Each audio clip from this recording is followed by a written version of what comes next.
ఆదికాండం 49వ అధ్యాయం 20వ వచనాన్ని చదువుకుందాం. ఆషేరు నొద్ద శ్రేష్టమైన ఆహారము కలదు, రాజులకు తగిన మధుర పదార్థములను అతడిచ్చును.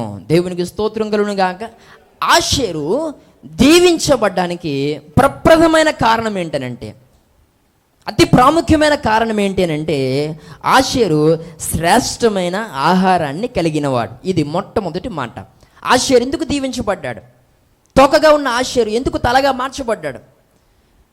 ఆశీర్వాదమే చూడలేడు అనుకున్నటువంటి ఈ ఆషేరును ఎందుకు అంతగా అభివృద్ధిలోనికి ప్రభు తీసుకొచ్చాడు అని అంటే, ఆషేరు దగ్గర ఏముంది? శ్రేష్టమైన ఆహారము ఉంది. మనం కూడా దీవించబడాలంటే మన దగ్గర కూడా ఏముండాలా?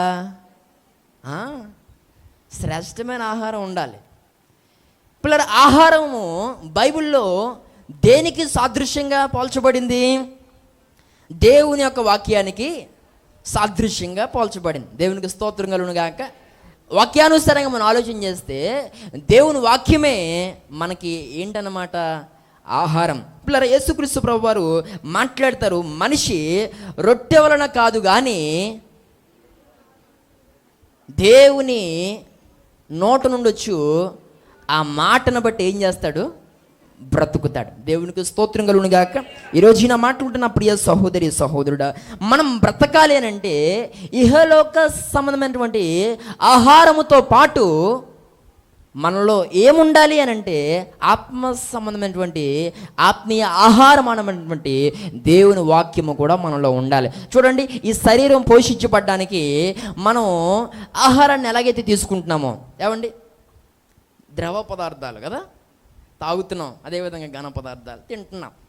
ఏమంటే ఇవి రెండు కూడా ఈ శరీరం యొక్క మనుగడ సాగాలి అని అంటే ఎంత అవసరమో, అదేవిధంగా నీలో ఉన్న ఆత్మ కూడా పోషించబడ్డానికి ఆ ఆత్మకు కూడా వాక్యం అంతే అవసరం. నువ్వెప్పుడు కూడా ఈ శరీరం కొరకు ఆలోచిస్తావు కానీ నీలో ఉన్న ఆత్మ కొరకు నువ్వెప్పుడు ఆలోచించేయు. ఏమండి, బూస్ట్ కొంటావు, అది శరీరానికి, హార్లిక్స్ కొంటావు, అది శరీరానికి, బోర్నమిటా కొంటావు, అది శరీరానికి, గ్లూకోజ్ కలిపి తెగతాగెత్తావు, అది దీనికి, ఇంకా చాలా ప్రయత్నాలు చేస్తావు, చాలా చాలా చాలా చాలా చేస్తావు. ఇవన్నీ దేనికి?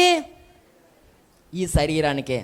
మరి ఎప్పుడైనా ఈ శరీరాన్ని ఎంతగా పోషించుకుంటున్నామో, ప్రతి 3 పూట్ల ఈ శరీరం శక్తి నొందుట కొరకు ఎంతగా ఆలోచన చేస్తున్నామో, మరి ఆత్మ కొరకు అంతే ఆలోచన మనం చేయాలి కదా. ఈరోజు నేనేమంటాను అని అంటే, మనకున్నటువంటి శరీరాన్ని మనము సరిగానే మనం పోషించుకుంటున్నాం, కానీ లోనున్న ఆత్మకు మనము ఇబ్బందిని కలిగిస్తున్నాం. ఎందుకంటే చాలా సమయంలో ఆత్మ నీలో బ్రతకడానికి, ఆత్మ నీలో జీవించడానికి చాలా ఇబ్బంది పడుతుంది. ఎందుకనంటే నువ్వు ఆదివారం ఎడుతున్నావు ఆహారం, మరలా వచ్చి ఆదివారం దాకా ఆహారమే లేదు దానికి. దేవునికి స్తోత్రం కలుగును గాక. నీవు మాత్రం సోమవారం, మంగళవారం, బుధవారం, చెప్పండి, ఇంకా లక్షవారం, శుక్రవారం, శనివారం బ్రహ్మాండంగా, మళ్ళీ ఆదివారం వస్తే ఏమిటి మధ్యాహ్నం చాలా బీభత్సంగా నువ్వు ఈ శరీరాన్ని పోషించుకుంటున్నావు. కానీ ఆ యొక్క ఆత్మ విషయానికి వస్తే ఏదో వారానికి 1-2 సందర్భాల్లో ఈరోజు వాక్యం అనే ఆహారాన్ని ఆత్మకి ఏం చేస్తున్నావు? అందించగలుగుతున్నావు 1-2 సందర్భాల్లోనే. మరి మిగిలిన సందర్భాల్లో నీ ఆత్మ జీవించడానికి, నీలో జీవించడానికి చాలా ఇబ్బంది పడుతున్న పరిస్థితి. మరొక్కసారి నిన్ను పురుకొల్పుతున్న మాట, నిన్ను రేపుతున్న మాట ఏంటంటే, నువ్వు ప్రతిరోజు నీ శరీరాన్ని ఎలా నువ్వు పోషించుకుంటున్నావో నీ ఆత్మను కూడా వాక్యము పెట్టి ఆత్మను కూడా మనం ఏం చేయాలి? అదే రీతిగా పోషించాలి. దేవునికి స్తోత్రం కలుగును గాక. పిల్లరా, అదేవిధంగా ఈ ఆత్మ పోషించబడాలంటే శ్రేష్టమైన ఆహారాన్ని ఇవ్వాలి. దీనికి ఏ ఆహారాన్ని ఇవ్వాలి? ఈ శరీరం ఆరోగ్యంగా ఉండాలి అని అంటే ఈ శరీరం ఎలాంటి ఆహారాన్ని తీసుకోవాలి? శ్రేష్టమైన ఆహారాన్ని. ఇప్పుడు ఆహారాలన్నీ ఏంటి? కల్తీ కదా, ప్లాస్టిక్ గుడ్లంట. ఈ పాడికి మీలో ఒకరిద్దరు ఎవరో ఒకరు మింగేసే ఉంటారు అట్లని. కనిపెట్టలేని రీతిగా వాటిని డిజైన్ చేస్తున్నారు. ఖచ్చితంగా నాకు తెలుసు నువ్వు తినేసి ఉంటావు. ప్లాస్టిక్ బియ్యం అంట. ఇంకా ఎన్ని దారుణాలు చూడాల్సి వస్తుందో. ఇంకా ఏమండి, ఇంకా ఒక రకంగా చూస్తే చికెన్ కూడా ఏం చేస్తున్నారు కొన్ని చోట్ల, మరి అది ఫేక్ రియల్ నాకు తెలియదు, కానీ మొత్తానికి ప్రిపేర్ అయిపోతుంది. ఇలా చూస్తే రాబోతున్న దినాల్లో ఆహారం ఇంకా కల్తీ అయిపోయేటువంటి పరిస్థితి ఉంది. ఈరోజు ఈ యొక్క లోకములో మనం తీసుకునే ఆహారం ఎంతగా కల్తీ అయిపోతుందో నేను అంటాను, ఈరోజు దేవుని వాక్యం కూడా అంతే కల్తీ అయిపోయింది. మీరు నమ్మండి, నమ్మకపోండి. ఈరోజు పిల్లరా అనేక స్థలాల్లో స్వచ్ఛమైన వాక్యము విత్తబడటం లేదు. ఈరోజు పిల్లరా ఆ విషయంలో నేను సేవకులనే తప్పు పడుతున్నాను. పిల్లరా ఏదో ఏమండి ఇంప్రెషన్ పొందుకోవడానికి వాక్యాన్ని ప్రక్కన పెట్టి ఏవో లోకానుసారమైన విషయాలు మాట్లాడేటువంటి సేవకులు నేడు దినాలు లేరంటారా?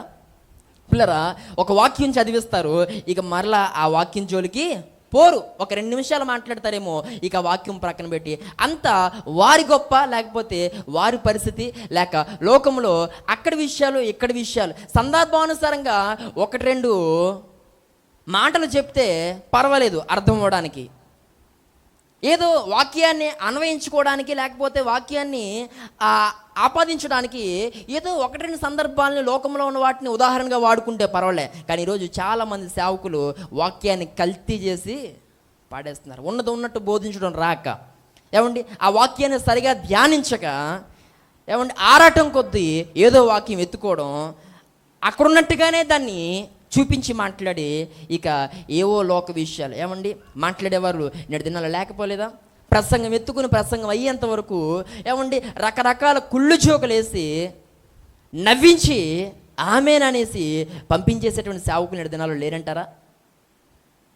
ఈరోజు పిల్లలు నేను ఎంతో కొన్ని సందర్భాల్లో బాధపడుతూ ఉంటాను.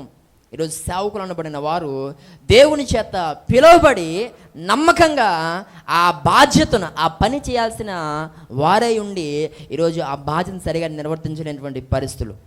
అందుకే ఈరోజు సంఘాలు ఎందుకు చీలిపోతున్నాయి, సంఘాలు ఎందుకు పిల్లల నాశనం అయిపోతున్నాయి, ఈరోజు పిల్లలు అనేక మంది ఎందుకు ఆయత్పరచబడిన సంఘముగా ఎందుకు మార్చబడకపోతున్నారు, ఈరోజు సంఘాలు పిల్లల శక్తి కలిగిన సంఘాలుగా ఎందుకు సిద్ధపరచబడలేకపోతున్నారు అని అంటే, ఈరోజు కొన్ని సంఘాలలో సరి అయినటువంటి బోధ లేనటువంటి పరిస్థితి, ఖచ్చితమైన బోధ లేనటువంటి పరిస్థితి, హెచ్చరికతో కూడినటువంటి బోధ లేనటువంటి పరిస్థితి.